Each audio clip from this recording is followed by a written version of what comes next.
Hello viewers, welcome to my channel Pharmacypedia. In this session, we are going to discuss further about another physical property in the pre-formulation study, that is about polymorphism. In the previous video, we discussed about various solubility properties like pKa, pH and partition coefficient. So let's begin. If you are returning to my channel for the first time, please do like, share and subscribe to my channel Pharmacypedia for getting further updates.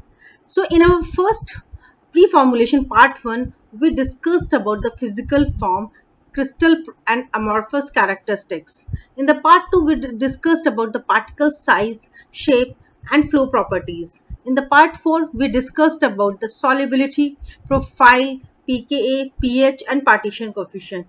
And in this session, we are going to discuss about the polymorphism. Polymorphism is a very important property that needs to go for the drug substance under analysis while we do for the pre-formulation studies. So pre-formulation, as the term indicate, any study which is done before going for the actual formulation will be considered in the pre-formulation. Now, before beginning and directly going to the pre-formulation of polymorphism, first let us try to understand. There are different types of the drug substance. There are different types of the polymorphs. Now, these polymorphs have the variation in or the differences in the solubility and the melting point, which also can be assessed, and therefore a decision has to be made to go ahead with which kind of the polymorph. Now there are again various types of the crystalline structures in a polymorph. So among that may be a metastable form, which may lead to a preferential choice of a polymorph other than the stable form. So friends, you can understand when we talk about the polymorphism is very simple concept whereby a single drug substance can exist in more than one crystalline form. So that will be known as polymorphism. The drug substance is actually existing in more than two crystalline forms, and each of these forms may have different solubility, may have different melting point. So while going for the actual formulation, one needs to understand what are the properties of each of the polymorph and which polymorph to be selected for considering in the formulation. So as polymorphism can have serious consequences for the bioavailability of the drugs with low aqueous solubilities. So it may happen that when we take the any of the polyform may be more stable, more may have high melting point or may have different solubility characteristics. So as if before going for the actual formulation study, one must be clear about this property of the drug substance. So the drug substance may be existing in more than one polymorph form. Now each of the characteristics like solubility and bioavailability, stability needs to be understood for each type of the form.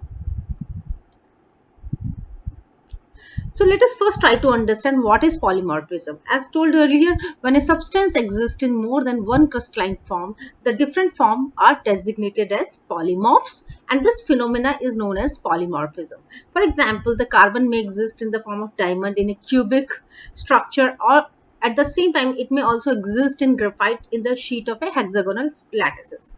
So when we talk about the pharmaceutical drug substance, active pharmaceutical ingredient, the same drug may exist in more than two or more crystalline structure. Now each of these structure will have different solubility characteristics, different melting point. So since they have the different solubility, definitely they would have a different bioavailability, different dissolution criteria. So each of the properties has to be determined before going for the formulation, and we need to select one polymorph which is having better property. Okay. Now, one of the several polymorphic form will be physically more stable than the other. Why they will be more stable? Because one form may be in the form of metastable form. Now, the metastable form try to convert it into a stable form. So, when they release by releasing the energy, so metastable form are the unstable form. Now, the stable polymorph is represented by the lowest energy state. It has the highest melting point and the least aqueous solubility. So this point is very important. One needs to understand. In a polymorphic structure, one form may be metastable form, one form may be stable form. Now, how can we characterize characterize the stable form? Stable form can be characterized by the lowest energy state. It has the highest melting point and least aqueous solubility. What about the other metastable form? Metastable form is represented by the high energy state. It has the lower melting point and high aqueous solubility. So metastable form is actually converted to a stable form due to their high energy states. So metastable form shows better bioavailability and therefore preferred in formulations. Why metastable form is considered better to have better bioavailability? Because they have high aqueous solubility. So when in my previous session also I have clearly made you understand that if any drug substance in if any form is actually having high solubility, it would have a higher bioavailability and higher resolution characteristics. Now, what is the point of studying polymorphism? Let us try to understand that. Since different polymers exhibit different solubilities, therapeutic and stabilities, therefore it is very important to understand which form would be more suitable. Like we have discussed that metastable form is more suitable for actual formulation studies. Now, the desired forms consistently manufactured, the effect of the pharmaceutical manipulations or the storage conditions which are being desired. So it is very important to understand which polymorph is more stable, which polymorph is having high melting point, which polymorph is having better solubility, so that you can use that type of the polymorph only for the future developments. Now let us try to understand the different properties of polymorph which needs to be analyzed. Polymorph shows the same properties in the liquid or the gaseous state, but they may have the stability behavior different in the solid state. They have different melting and sublimation temperatures. They have different solubility and dissolution rates. They have different crystal habits. Hygroscopic characteristics are different and compression characteristics are different. So we need to understand each of these parameters before going for the formulation development in the form of tablets, capsules or any other dosage forms. So in the polymorphism, as discussed, different polymorphs may have different melting points. Their X-ray diffraction patterns may be different. They have different solubilities. So in general, the stable polymorph exhibits the high melting point, lowest solubility and maximum chemical stabilities. So they can be investigated by wide number of methods like microscopy, infrared spectrophotometry, thermal analysis and X-ray diffraction powers. And chemical stability and the solubility changes due to polymorphism can again have a strong impact on the bioavailability. So when we try to understand these polymorphs, basically polymorphs can be classified into two different types. This is very important. First is the enantiotropic form and second is the monotropic form. Enantiotropic form is the form in which actually the reversible changes takes place between two forms. One polyform can be reversibly changed into another by simply varying the temperature or the pressure. For example, sulfur. And monotropic forms are the substances in which the change between the two forms is actually irreversible. For example, glyceryl stearates. So you can understand each polymorph can be classified into two types: enantiotropic, monotropic. Enantiotropic is the reversible, in which two phases are actually changing on the change in the temperature or pressure. The two forms can be changed. That will be classified as the enantiotropic form. Another one is the monotropic form, whereby the two forms actually change each other and this change is actually irreversible. So when we talk about these polymorphic transitions are possible within the temperature range, and these are used for the stability studies during processing. So some drugs may exhibit polymorphism. For example, the classic example is chloramphenicol palmitate. So three crystalline forms A, B, C and amorphous form is existing.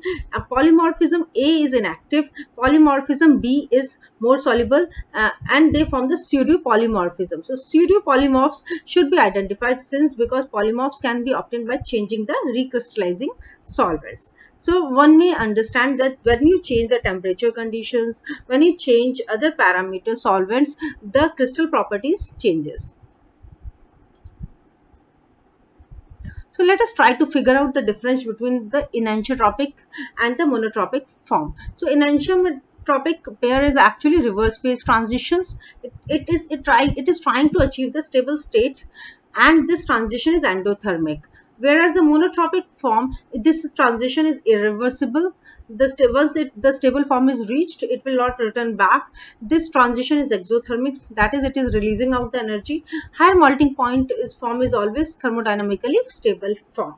So higher melting point has high heat of the fusions. Now let us try to understand the methods which are being used to identify the different polymorphic structure. They can be identified by the use of optical crystallography. Why optical crystallography? Because it is actually used in the identification of polymorphic crystals which exist in isotropic and anisotropic form. So when we talk about the isotropic examines the velocity of the light is same in all the directions, whereas the anisotropic crystals have 2 or 3 different light velocities or refractive index. So the transition of the light effect can help us in analyzing to which crystal type of lattice it is, whether it is an isotropic form or an anisotropic form. So video recording systems, polarizing microscopes fitted during according to the heating and cooling stage for investigating the polymorphs. Now, what are the applications? It is this type of microscopic study is we actually used to study the degree of stability of metastable form, transition temperature, melting point, rate of transition under various thermal and physical conditions, whether to pursue polymorphism as a route to an improved dosage forms. The other methods which are used is like hot stage microscopy, in which it actually utilizes the fluid stage transformation as a function of temperature is observed. Like for example, the silicon oil stage microscopy is used for the detection of pseudopolymorphs. So it is widely used in the study of solid state active pharmaceutical ingredients, excipients, and other pharmaceutically relevant polymers. Apart from that, the third method which is widely used to understand and figure out the different kinds of the polymorphs is the X-ray diffraction method. Now it is one of the most complete information providing source about the solid state, and this method is based on the scattering of X-ray by crystals. So by this method one can identify the unit cell dimensions and conclusively establish the crystalline lattice system and provide specific differences between crystalline forms of the compounds. In an X-ray diffraction method, a crystal is mounted on a goniometer and gradually rotated while being bombarded with the X-rays, producing a diffraction pattern of regularly spaced out. So dear friends, it is very easy to understand that X-ray diffraction method is used in identifying the and actually describing the crystal lattice structure of different polymorphs. So again, it is a very time consuming process and it is not suitable for a routine purpose, but when you want to have a detailed analysis about any crystalline structure, you can use the X-ray diffraction method. So this is the principal concept which is being used. Now, melting point analysis. When we talk about the different polymorphs not only have the different crystalline structure, they can have the different melting point as well, which can be determined using the differential scanning calorimetry, which is widely being used. So the applications of differential scanning calorimetry is that it is easy and helpful in the way of determining the purity of the sample. It also helps in determining the number of the polymorphs and determine the ratio of each polymorphs. It also helps in determining the heat of the solvation. It also helps in determining the thermal degradation of a drug or excipients. It determines the glass transition temperatures. Now, what is the effect of these polymorphism on bioavailability? So, here successful utilization of a polymers having a significant greater thermodynamical activity may provide good therapeutic blood levels from otherwise inactive forms. For example, novobiocin. It is having two structure, one metastable form and another the stable form. Metastable form have high solubility, which can be utilized to have a better bioavailable product. So the two forms among the two polymorphic form, one metastable form can be widely used for having the better bioavailability.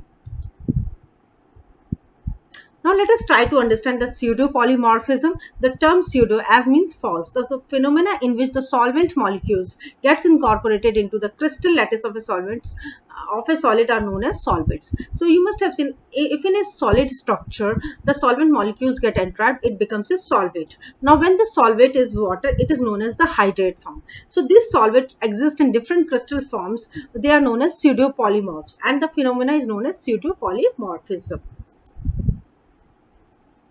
Now, How do you differentiate between the pseudo polymorph and the true polymorph? It can be simply by observing the melting behavior in silicon oil using hot stage microscopy. They have different melting points, so when the difference is being spotted out, you can differentiate between the pseudo polymorph and the true polymorphs. So in this technique, pseudo polymorph evolved the gas causing bubbling of the oil, while true polymer merely melts out, forming second globular phase. So by this method, by hot stage microscopy, you can actually figure out the difference between pseudo polymorph and the true polymorph. Now, what are the other applications? They can also be utilized for improvement of therapeutic activity of the drug, and also to prevent the loss of raw material and for better bioavailability of the drugs. Thank you so much for watching my video. Please do like, share and subscribe to my channel Pharmacypedia for getting further updates. In the next session, we are going to discuss about the chemical properties, that is about the oxidation, reduction, racemization, which actually are being used in the polymorphism. If you have any queries, please do and reply in the comment box. Thank you so much.